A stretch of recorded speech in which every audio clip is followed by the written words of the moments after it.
servicio de esta tarde, así que le vamos a pedir ¿quién le pedimos? ¿Quién se hace voluntario para un himno? No todos, estamos. Vamos a ver el himno entonces y luego vamos a poner hermano Alfredo que nos haga la primera oración, luego y yo cuando ya nos vayamos a ir para la casa. Así que vamos a seguir ese orden después de la oración, primero el himno, la oración y luego después entramos en la clase para esta noche.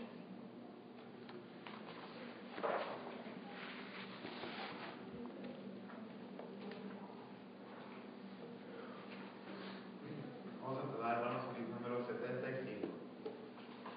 Himno número 75, cantaré la maravilla.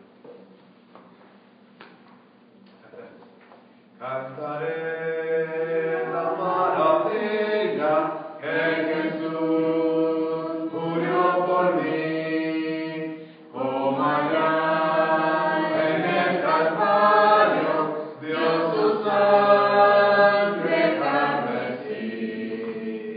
Cantaré la bella historia de Jesús, mi Salvador. Y con santos en la gloria a Jesús daré honor. Cristo vino a rescatarme, vil perdido me encontró, con su mano fiel y tierna al redil Él me llevó. Cantaré la bella historia de Jesús, mi Salvador, y con santos en la gloria a Jesús daré honor. Mis heridas y dolores el Señor Jesús sanó, del pecado y los temores su poder me libertó. Cantaré la bella historia de Jesús, mi Salvador, y con santos en la gloria a Jesús daré honor. En el río de la muerte el Señor me guardará. Es su amor tan fiel y fuerte que jamás me dejará. Cantaré la bella historia de Jesús, mi Salvador, y con santos en la gloria a Jesús daré honor.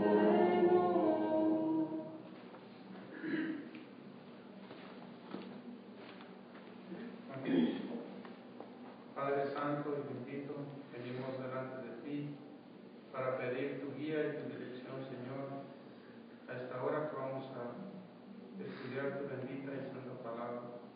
Te pedimos que nos ayudes y nos permitas, Señor, aplicarla cada día en nuestra vida. Y te pedimos también que nos ayudes, Señor, a llevarla a aquellos que la necesitan. Te pedimos que bendigas a nuestro hermano que has preparado para que nos alimente con tu bendita palabra, Señor. Te suplicamos que le ayudes y le sigas dando, Señor, ese deseo en su corazón de enseñar tu palabra en su pureza. vida, Señor, en otros lugares, que tú les bendigas y les ayudes contra las acechanzas del enemigo y los problemas que hay, Señor. Padre Santo, te pedimos que nos perdones y te pedimos que estés con nosotros. En el bendito y precioso nombre de Cristo Jesús, te lo suplicamos y te damos gracias. Amén.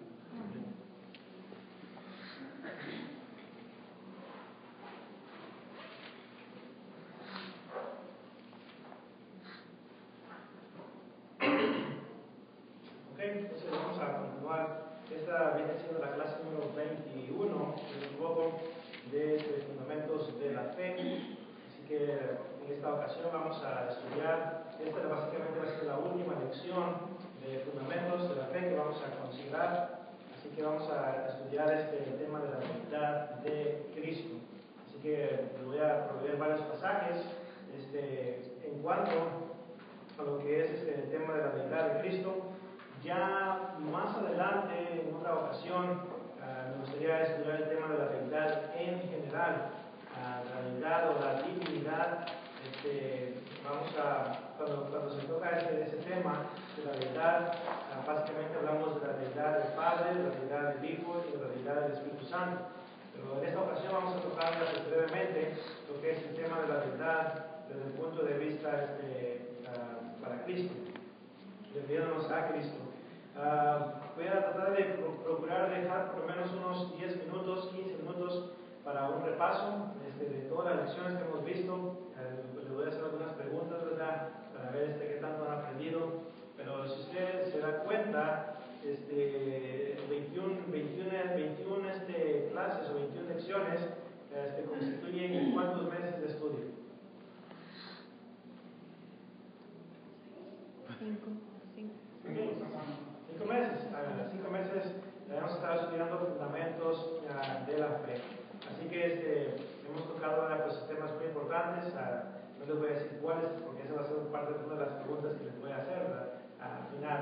Así que por 5 meses hemos estado navegando el tema de lo que es los fundamentos de la fe, varios temas muy importantes, así que espero que hayamos aprendido bastante.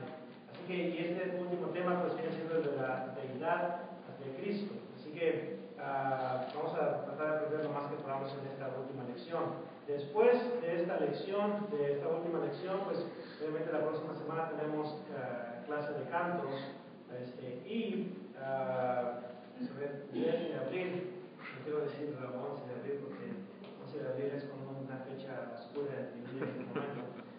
Tengo que pegar un escrito en la universidad y no quiero pensar en ello. Pero bueno, el 10 de abril nuestro hermano Azael va a comenzar una serie aquí con nosotros para compartirla. Se titula Cristo a través de la Biblia. Así que nuestro hermano por algunas semanas nos va a estar hablando de ese tema y así que va a tocar ahí sentarme acá y evaluarlo, tomar notas de la información que va a dar el hermano, y así que vamos a hacerlo de esa manera. Así que tengan eso presente, que después de que el hermano termine con su serie, entonces comenzamos otra serie más los miércoles, ¿verdad? Una serie muy buena. Ok, cuando hablamos del tema de la deidad de Cristo, obviamente es un tema muy extenso, pero solamente vamos a hacer un panorama de este tema en esta ocasión. Como mencionaba, más adelante vamos a tocar el tema ya un poquito más a fondo. Pero cuando hablamos de la deidad de Cristo, nos estamos refiriendo a que Cristo no fue simplemente un hombre común y corriente como nosotros. Cristo fue un personaje especial. Cristo fue siempre utilizamos la frase Jesús es Dios o Cristo es Dios. ¿Alguna vez has escuchado esa frase? Cuando la gente dice, ¿verdad?, que Cristo es Dios o Jesús es Dios. Bueno, muchas veces entendemos lo que la persona está tratando de decir. Dice, ¿verdad?, que Jesús es Dios. Sin embargo, cuando imparto el curso de la deidad en la escuela de predicación, trato de enseñar a los hermanos que cuando hacemos esa declaración, que no nos quedemos ahí nomás, sino que tenemos que explicar a qué nos referimos cuando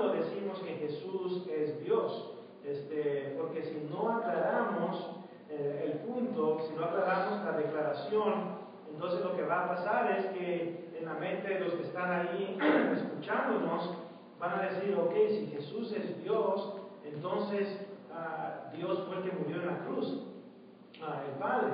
Entonces, si Jesús es Dios, entonces Jesús es el Padre, entonces el Padre es Jesús.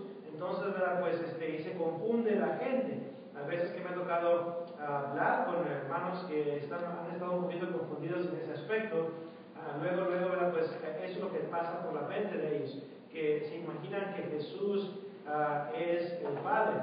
Y hermanos, en la Biblia se establece claramente que son tres miembros de la deidad, son tres personas miembros de la deidad, tres seres que poseen la misma esencia, la misma naturaleza.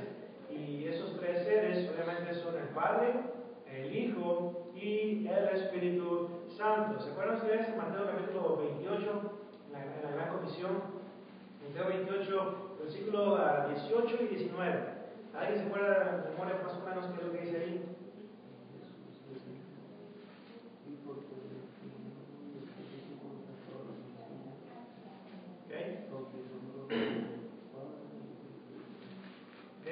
Entonces, una vez más, Jesús les habla, se aparece a los apóstoles, los 11 obviamente en ese momento, y pues les dice, ¿verdad? Les hace saber que toda la autoridad la tiene a Él, se le ha dado a Él en el cielo y en la tierra. Y luego dice, por tanto, ir y hacer discípulos de todas las naciones, bautizándoles en el nombre del Padre y del Hijo y del Espíritu Santo. No es en el nombre del Padre, Hijo y Espíritu Santo. Así no está en el lenguaje original en el que se escribió. Está en el nombre del Padre y del Hijo y del Espíritu Santo. Y eso es muy significativo, esa frase.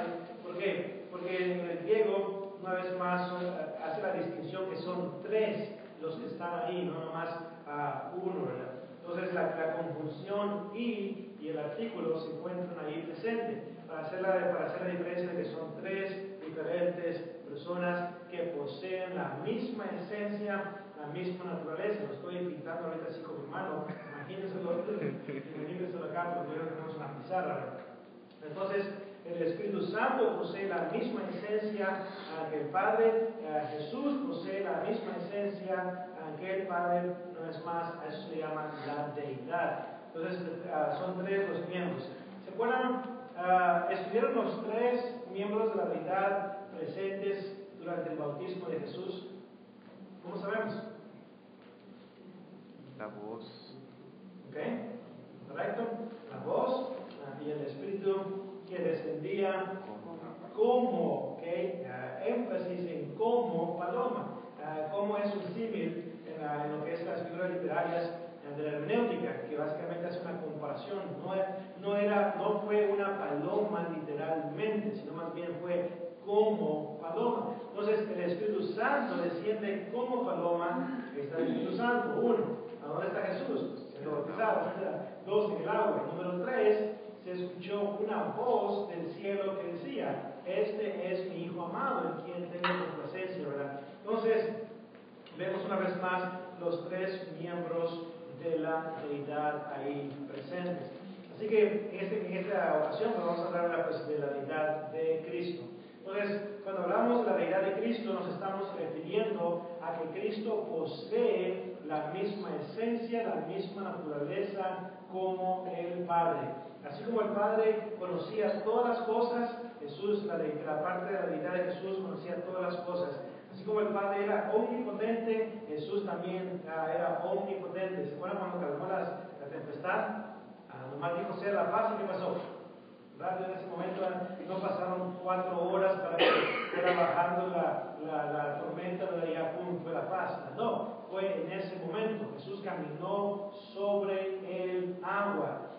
Jesús llevó a cabo bastantes milagros y una vez más tenía el poder, una vez más en él, porque era deidad. Entonces, cuando nos referimos a Jesús, a la deidad de Jesús, nos referimos a que él posee la esencia, la naturaleza divina del Padre. Entonces, en el Nuevo Testamento, obviamente toda la Biblia, si nos vamos al Antiguo Testamento, encontramos bastantes citas y referencias que establecen la deidad de Cristo. Por ejemplo, Isaías capítulo 7. ¿Se acuerdan de lo que se menciona ahí en Isaías capítulo 7? ¿Ya? Exactamente.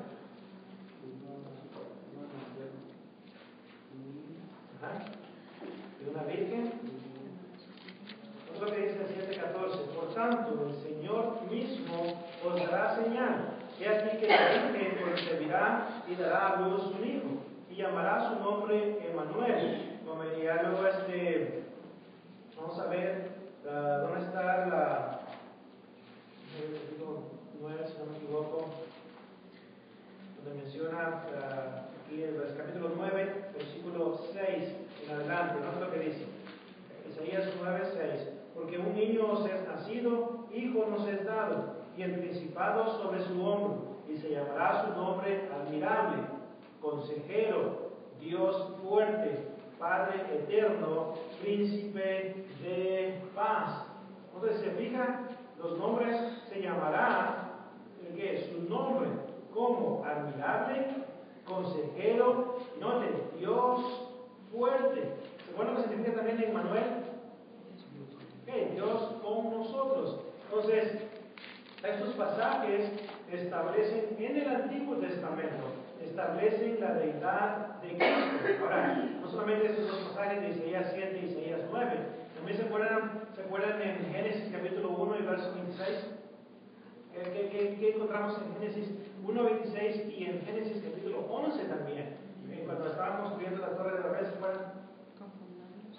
¿Okay? El pronombre hagamos, dice hagamos al hombre a nuestra imagen y semejanza. Hagamos es más de una persona, ¿okay? Entonces, haciendo referencia una vez más, ¿verdad? Pues a Cristo también, incluyendo a nuestro Señor Jesucristo. Entonces, tanto el Antiguo como el Nuevo Testamento establecen la doctrina de la deidad de Cristo. Obviamente, hay algunos grupos religiosos que no creen en la deidad de Cristo. Un ejemplo, ¿qué grupo religioso es que no cree en la deidad de Cristo? Testigos de Jehová. Es más, no creen en la deidad de Cristo tanto que llegaron tan lejos como a hacer ¿qué cosa? El cambiar. Producir su propia Biblia. Producir su propia Biblia y luego, no solamente eso, sino también torcer la enseñanza, torcer el texto griego de Juan capítulo 1 y versículo 1 y también Colosenses capítulo 1 y verso 16. Entonces, en Juan 1, en la versión de los testigos de Jehová, dice ahí, ¿verdad? En el principio era el verbo y el verbo era con Dios y el verbo era un Dios. Entonces, vemos ahí, ¿verdad? Juan 1:1, como ellos pues, mencionan que, bueno, ahora vamos a regresar a Juan 1:1 para explicarlo un poco más a fondo, pero es uno de los pasajes que ellos tuercen para decir que Jesús no posee la esencia divina, la esencia de la naturaleza de Dios. Ellos no solamente dicen que Jesús fue un Dios, sino que también dicen ellos que Jesús fue un ser creado. El Padre creó a Jesús. Entonces, si es un ser creado, entonces no puede ser Dios, no puede poseer la esencia, la naturaleza de Dios. Y pues van a pasajes como Apocalipsis capítulo 3 y Colosenses capítulo 1, donde se menciona el primogénito de la creación, el primogénito de los muertos. Entonces usan esas frases y las interpretan de una manera incorrecta para decir que Jesús puede ser creado y por consiguiente no puede ser deidad. Ahora, para que pueda ser deidad, ¿cuáles son uno de los requisitos para que Dios, Jesús y el Espíritu Santo puedan ser deidad? Uno de los requisitos grandes, ¿cuál debe ser? ¿Aparte de ese?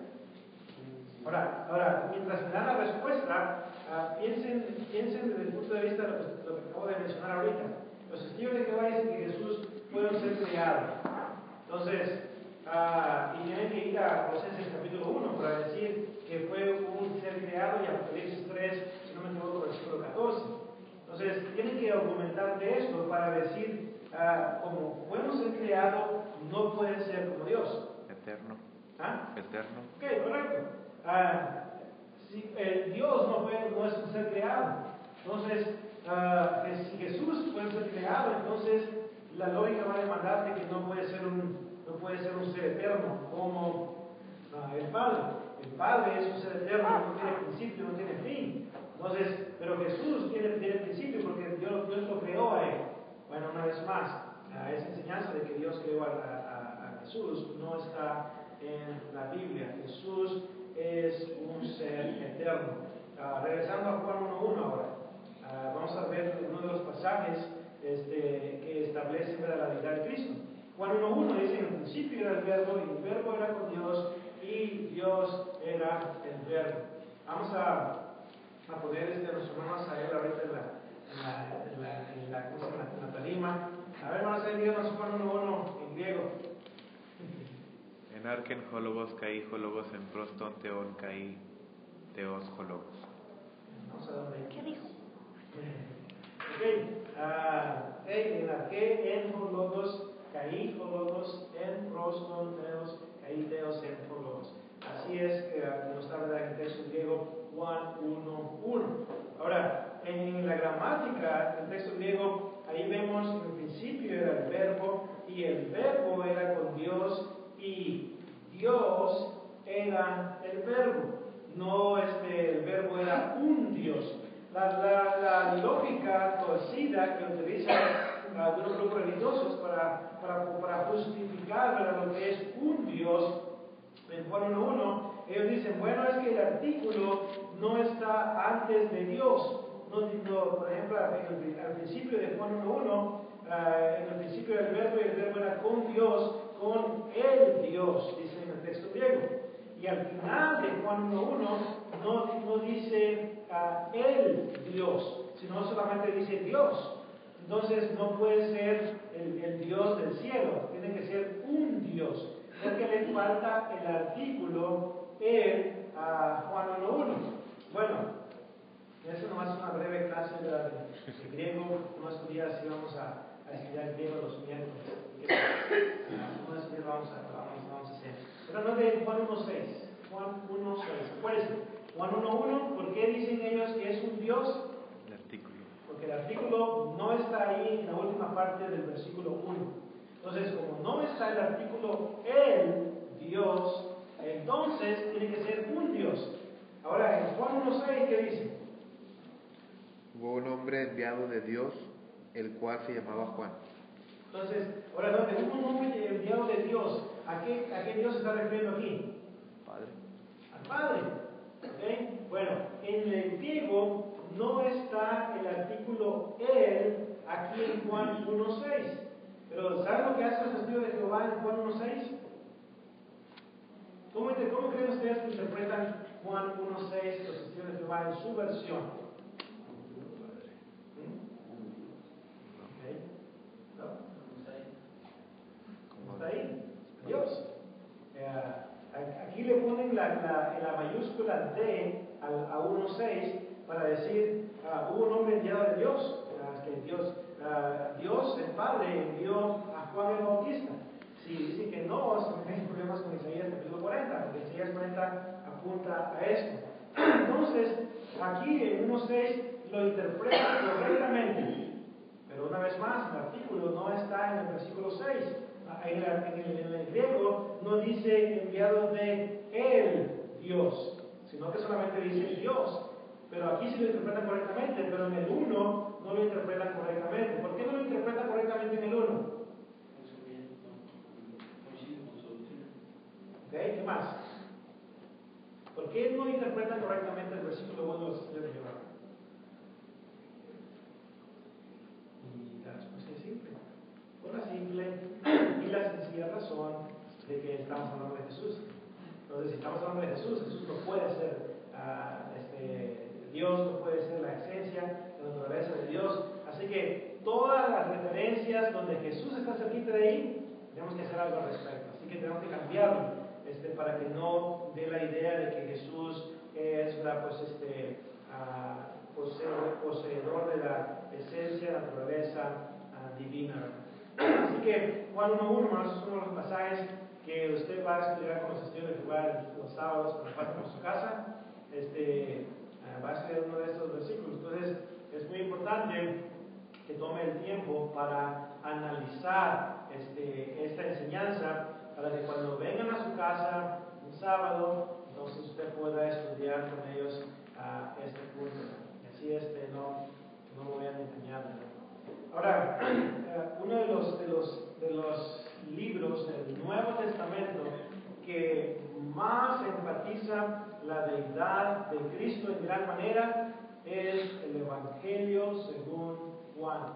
Aquí en pleno ya estudiamos el Evangelio según Juan verso por verso. ¿Cuántos se acuerdan cuántos versículos hay en Juan? 869 versículos, 21 capítulos. Entonces, todos estos capítulos, el tema central, hermanos, del Evangelio según Juan se encuentra en Juan capítulo 20, versículo 30 y versículo 31. Juan 20, 30 y 31. Este próximo lunes me toca ya comenzar a estudiar Juan con los estudiantes del segundo año en el departamento de inglés. Algunos de ellos no están esperando con ansia de esa clase, nomás por las memorias, que sabe por qué, pero bueno. Ok, Juan 20, 30 y 31, ¿qué es lo que dice? Hizo además Jesús muchas otras señales en presencia de sus discípulos, las cuales no están escritas en este libro.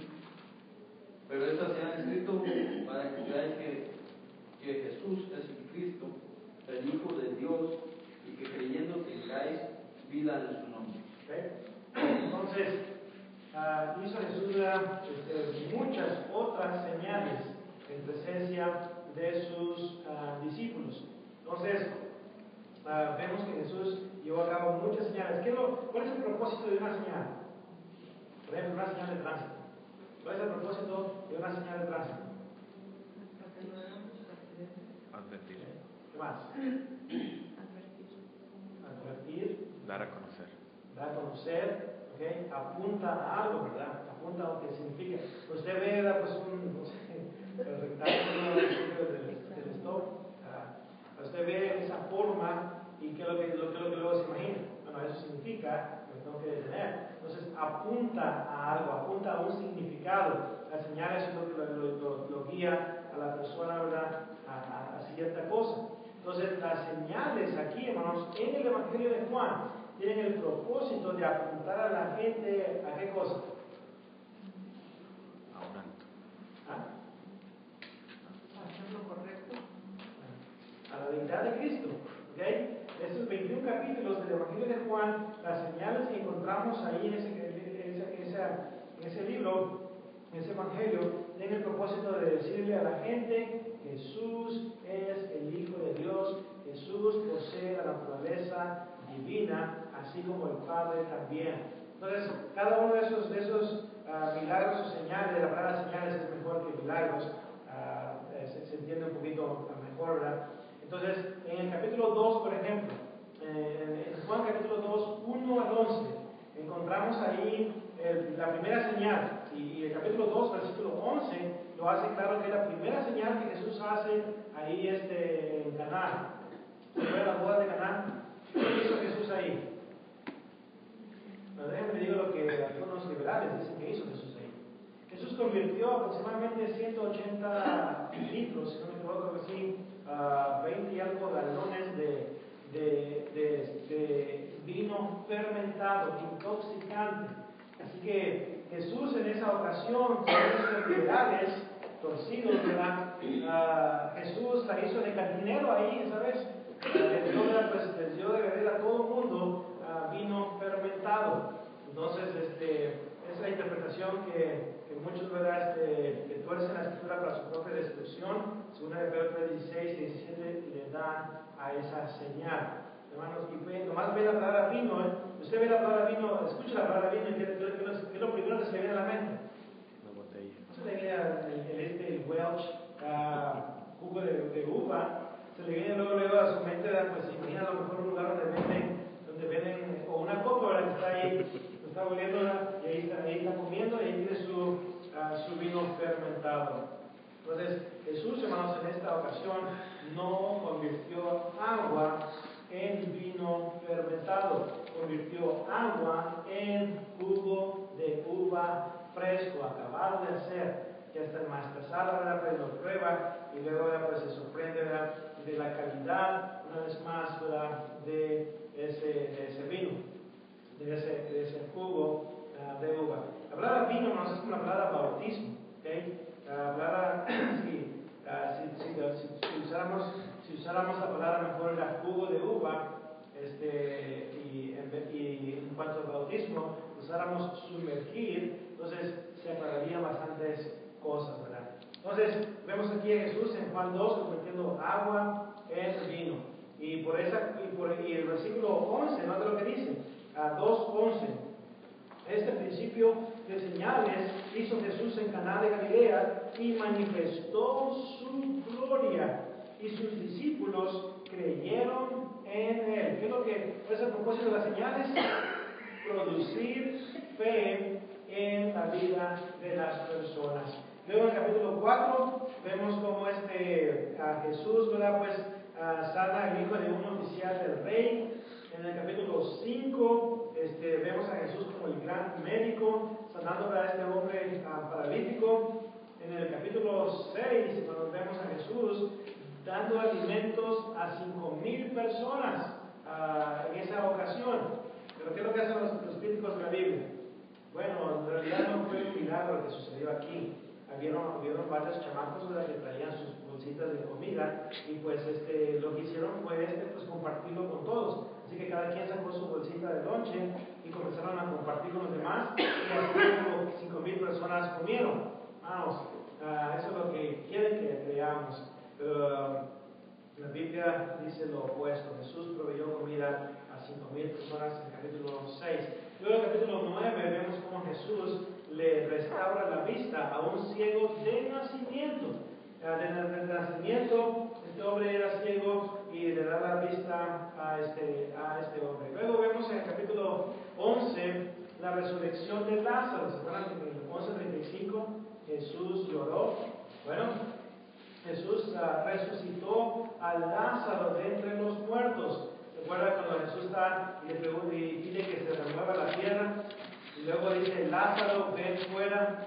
Dicen algunos comentaristas por ahí, ¿verdad? Que tuvo que decir Lázaro, ven fuera, porque si solamente hubiera dicho ven fuera, todos los muertos de adentro hubieran dicho a mí, ya todos hubieran salido, ¿verdad? Pero dijo Lázaro, o sea, solamente Lázaro puede salir de los muertos, ¿verdad? Así que estamos explicando a un muerto, una vez más, una señal pero muy grande. Así que y luego pues vemos su propia resurrección también, como muestra de su deidad. En Romanos capítulo 1, verso 4, por medio de la resurrección de Cristo, fue declarado Hijo de Dios. Hay dos frases que se utilizan en el Nuevo Testamento para referirse a Jesús: Hijo de hombre, Hijo de Jesús. Hijo de hombre se refiere más que todo a su humanidad. Y luego Hijo de Dios se refiere a su deidad. Acuérdense que Jesús nació de una virgen, Mateo capítulo 1. Dicen algunos, ¿verdad? Mencionamos esto ayer en el programa de la defensa, de la televisión. Algunos dicen que Jesús fue 50% humano, 50% deidad. Hermanos, 50% humano, 50% de deidad suma a 100% equivocado. ¿Okay? No está correcto. Jesús fue 100% humano, 100% deidad. Entonces el Evangelio de Juan tiene ese propósito y vemos bastantes pasajes, hermanos, en el Evangelio de Juan que establecen la deidad de Cristo. Por ejemplo, vemos en el Evangelio en Juan capítulo 8, verso 58. En Juan 8, 58 dice el texto: antes que Abraham fuese, yo soy. Noten, yo soy, ego eimi, en el texto griego. Esa frase, hermanos, para los judíos era muy especial. Porque esa frase, ¿se acuerdan cuando Moisés le pregunta a Dios? Bueno, fue ahí con el faraón, pero cuando me pregunte quién te manda, ¿qué quieres que le diga? Tú nomás dile, yo soy, te envía. el ego eimi te envía. Los judíos entonces, en ese tiempo, estaban muy bien familiarizados con la frase yo soy. Cuando Jesús dijo, antes que Abraham fuese, yo soy, estableciendo de esta manera su preexistencia, de que Él ya existía antes que Abraham, y Abraham ya había pasado varios cientos de años que había muerto, y Jesús dice, antes que Abraham fuese, yo ya existía, yo soy, pero usa la frase yo soy. Los judíos, hermanos, entendían perfectamente esa frase. ¿Cómo sabemos que los judíos entendían perfectamente esa frase? Por el versículo 51.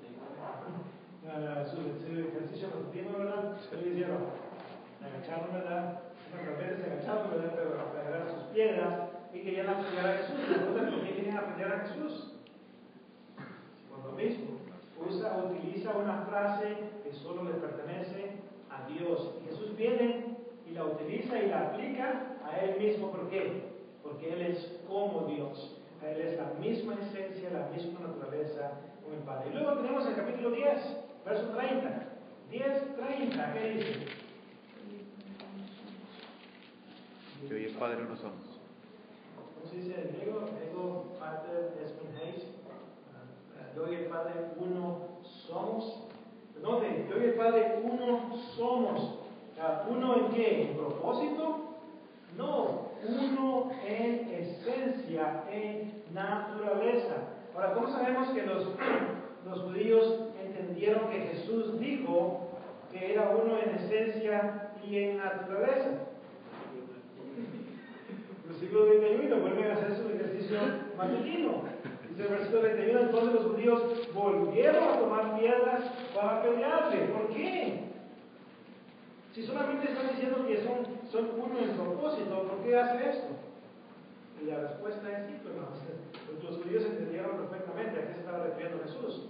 Entonces, una vez más, vemos otro pasaje más que establece la deidad de Cristo. Filipenses 2:6. Filipenses capítulo 2 y versículo 6.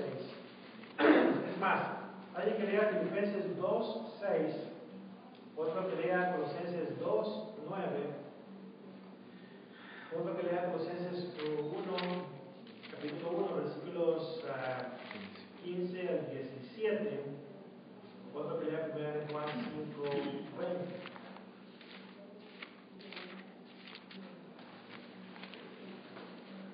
El cual, siendo en forma de Dios, no estimó el ser igual a Dios como a cosa que aferrarse. Hay pues en nosotros ese sentido que hubo también en Cristo Jesús, el cual, siendo en forma de Dios, no estimó el ser igual a Dios como cosa que aferrarse, sino que se despojó a sí mismo.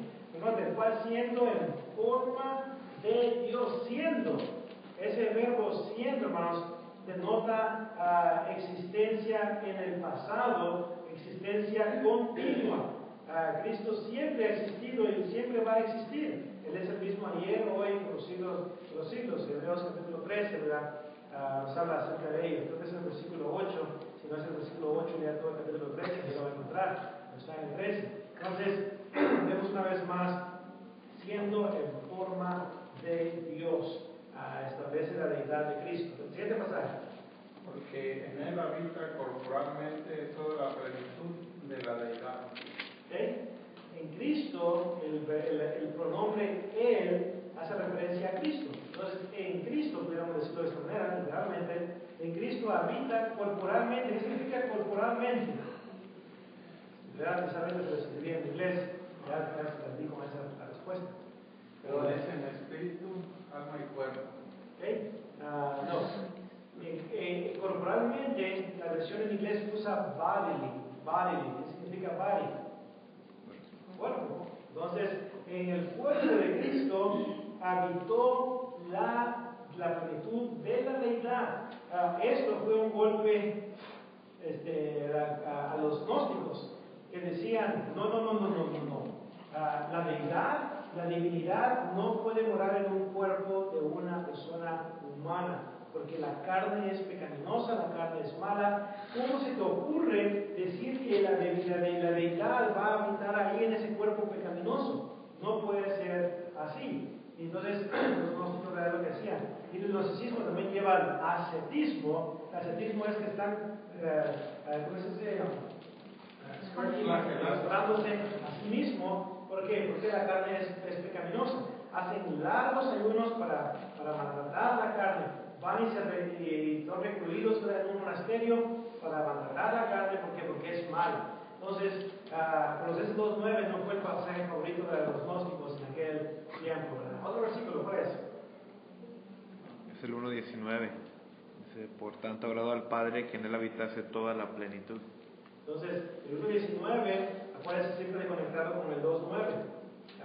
El 1:19 es completado con el 2:9, así que estará arriba. Capítulo 1, del 15 al 17, sí.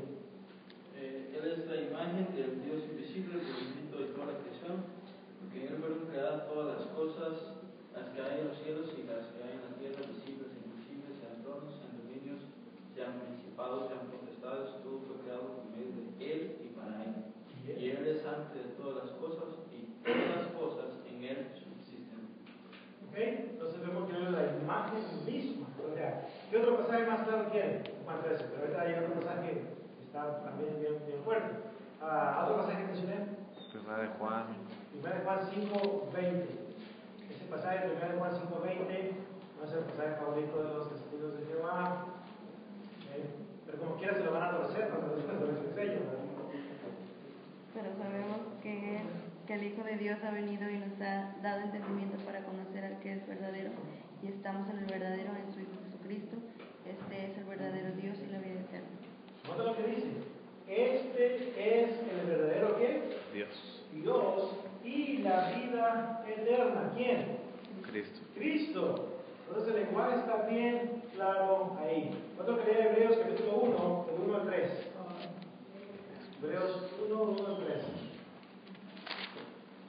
Dios, habiendo hablado muchas veces y de muchas maneras en aquel tiempo a los padres por los profetas, en estos posteriores días nos ha hablado por el Hijo, a quien constituyó heredero de todos y por quien asimismo hizo el universo, el cual siendo el resplandor de su gloria y la imagen misma de su sustancia, y quien sustenta todas las cosas con las palabras de su poder, habiendo efectuado la purificación de vuestros pecados por medio de sí mismo, se sentó a la diestra de la majestad en las alturas.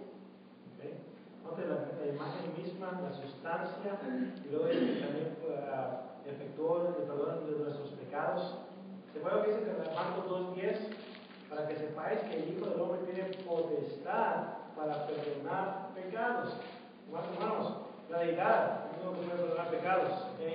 El Papa no puede perdonar pecados. Nadie más puede perdonar pecados más que Dios y Jesús. Entonces, una vez más, vemos la deidad de Cristo enfatizada en gran manera en las páginas de la Biblia. Estos pasajes que les di, espero que los hayan apuntado, ¿ok? A mí se me olvidaron. Los hayan apuntados, traten de familiarizarse bastante con ellos, apúntenlos en su Biblia, tenganlos apuntados ahí, encuentre un espacio en blanco, póngale ahí deidad de Cristo y ponga todos sus pasajes que mencioné, para que así de esta manera usted tenga bastante información, bastante munición para poder refutar el error que hoy en día se enseña en cuanto a lo que es la deidad de Cristo. Así que todos estos pasajes una vez más establecen la doctrina de la deidad de Cristo. Así que eso es lo que voy a compartir con ustedes en esta ocasión. Vamos a pasar entonces a lo que es un repaso de lo que es la clase de fundamentos. Vamos a pasar a un repaso de la clase de fundamentos. Así que quiero que me den así no den todos a la misma vez, ¿verdad? Nomás uno de los temas que hemos visto en estos 5 meses. ¿Cuál?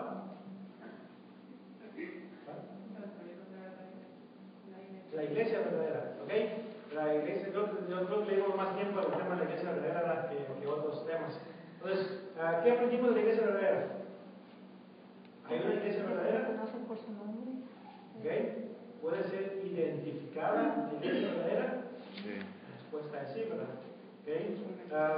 Acuérdense que en la iglesia verdadera vimos la adoración de la iglesia verdadera, los 5 actos de adoración, el gobierno de la iglesia verdadera, la fundación, ¿verdad? El fundador de la iglesia verdadera, la doctrina, la autoridad de la iglesia verdadera.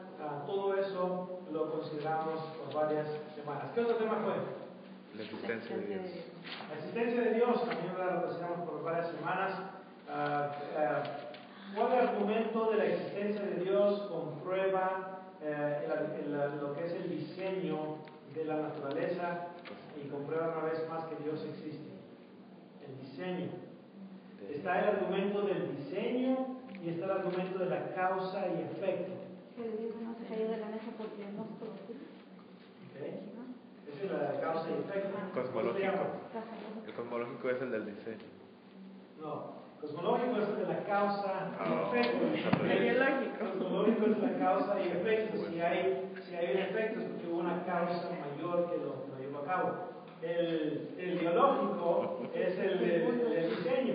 Entonces, el mundo pues, muestra que hay diseño en la creación.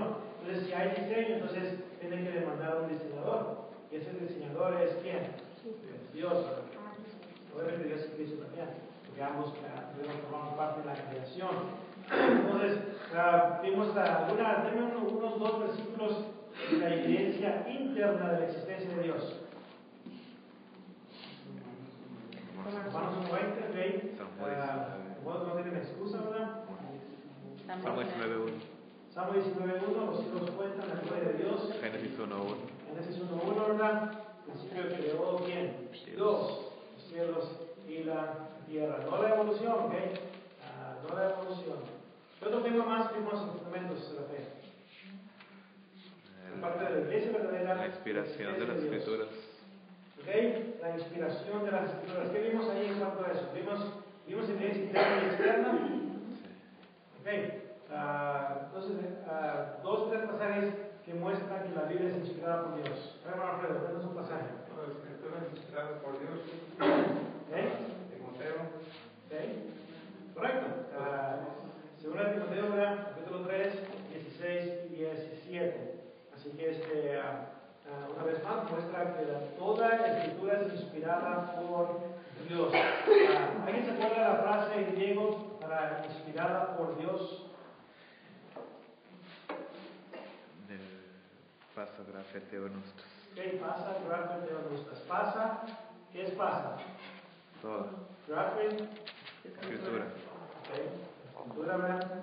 Luego teonustas. Teo, Dios, nustas, como aliento de Dios. Aliento, ¿verdad? Entonces, dada por el aliento de Dios, ¿verdad? ¿Qué otro pasaje se puede usar para la inspiración de las escrituras? Segunda de Pedro 1, 20, 21. Los santos hombres de Dios hablaron siendo inspirados por el Espíritu Santo. ¿Qué otro tema más vimos en fundamentos?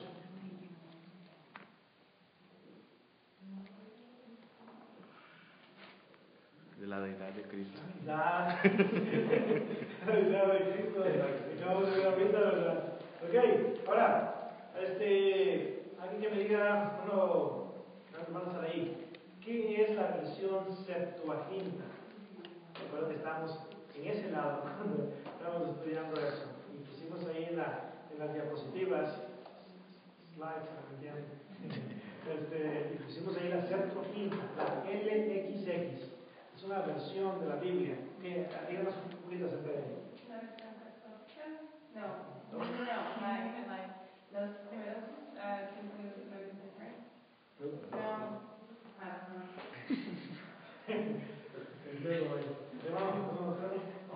Los 70 judíos que se juntaron para escribir, escribieron como aprobando que se escribiera en griego y en ¿Se escribe en griego el Nuevo Testamento o el Antiguo Testamento? no, el Antiguo Testamento. El Antiguo Testamento. Entonces, la Septuaginta es la traducción del Antiguo Testamento del hebreo al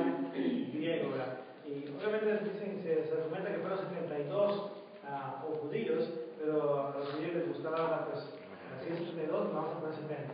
Si es 89, le vamos a poner 90. Entonces lo ponía de esa manera para enseñarlo, ¿verdad? Ok, entonces vimos bastantes cosas, bueno, yo estoy visitando hoy la Biblia también, varias lecciones en cuanto a ello, información general sobre la Biblia.